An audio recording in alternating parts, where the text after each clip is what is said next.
Look, if you've ever felt like you're working incredibly hard but somehow just standing still financially, trust me, you are not alone. As your mentor today, I want to welcome you to this explainer where we're going to completely change how you view your paycheck. We're going to map out the exact path to financial freedom by digging into the specific math and, honestly, the psychology of wealth. Picture two young professionals with the exact same job. Let's call them Jace and Logan. Now, they make an identical $90,000 salary that hits their bank accounts on the exact same Friday. They buy the exact same gas station coffee on their morning commute. Honestly, on paper, you couldn't tell them apart. But then they both get hit with the exact same surprise bill, a $1,400 car repair. Jace? He just taps his card and goes right back to scrolling on his phone, doesn't even flinch. Logan, on the other hand, reads the estimate 3 times, feels his stomach completely drop, and frantically opens his banking app trying to figure out which payment he can push to next month. Same income, same bill. 2 completely different human reactions. So what's the difference between them? It isn't discipline or luck or even their salary. It's a number almost nobody talks about, their net worth. We all kind of obsess over income, right? The salary, the next raise. But income is really just water flowing through your hands. Net worth is the amount of money actually left in your bucket after that water flows through it. And it turns out this bucket has 3 distinct lines painted on the inside. Once you cross them, your entire financial reality shifts. Jace had crossed the first line. Logan hadn't. The profound psychological toll of living below that first line is just staggering.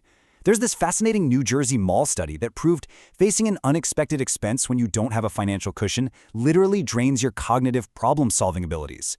Researchers asked shoppers to imagine a sudden $1,500 car repair and then gave them a standard cognitive test.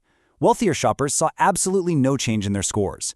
But lower-income shoppers, the ones who had to instantly panic about where that money would come from, scored a full standard deviation lower. Same brains, just severely taxed by financial stress. The researchers found that this low-grade financial static taxes your brain so heavily, it's actually equivalent to losing an entire night of sleep. Picture going through your everyday life, every single career decision, every negotiation, every conversation, permanently a little sleep-deprived. Not because you're actually tired, but because a part of your mind is constantly running background calculations on whether you can survive a sudden emergency. And man, this is incredibly common. The Federal Reserve actually noted that nearly 30% of American adults cannot handle a surprise $500 expense using cash or savings. Around that same percentage couldn't cover 3 months of expenses by any means at all. Listen to me on this. That is not a discipline problem, that is a cushion problem. Which brings us to how we actually solve it. All right, let's dive into level 1, escape velocity, which is hitting your first $100,000.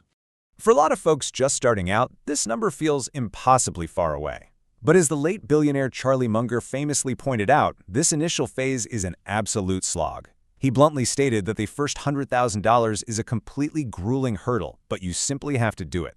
Now, why would a billionaire fixate on a number that is basically just a rounding error to him? Because the first $100,000 is the only stretch of your entire financial journey where you have to do basically all the heavy lifting yourself. Think about how this timeline plays out. If you consistently automate your investments, putting away $10,000 a year at a solid 7% return, getting from zero to that first $100,000 takes about 8 grueling years. The market is barely helping you. It's almost entirely your own saved cash. But notice what happens next. The timeline aggressively shrinks. Going from $100,000 to $200,000 takes just 5 years. $200,000 to $300,000 under 4 years. This is where the math finally starts working for you.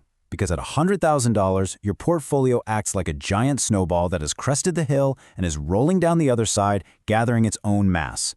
Earning a 7% return, it's throwing off about $7,000 a year all on its own.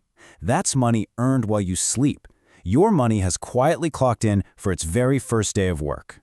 But you know, the real magic of this first level isn't just the math. It's what it actually does to your mind. Getting to this first level isn't about buying a luxury or living lavishly. It is about buying a quiet mind that's completely free of that financial panic we talked about earlier. It subtracts the fear of the emergency. You finally get your brain back. Moving on to level 2, when money gets a job. This covers the $500,000 to $1 million mark. The math here tells an absolutely incredible story. At $500,000 invested, generating a 7% return, your portfolio creates roughly $35,000 a year. That is the equivalent of a typical American full-time salary. And at $1 million, your investments throw off $70,000 a year. Your money is now entirely out-earning most individuals. And the best part, it doesn't call in sick, it doesn't ask for a raise, and it definitely doesn't hate Mondays.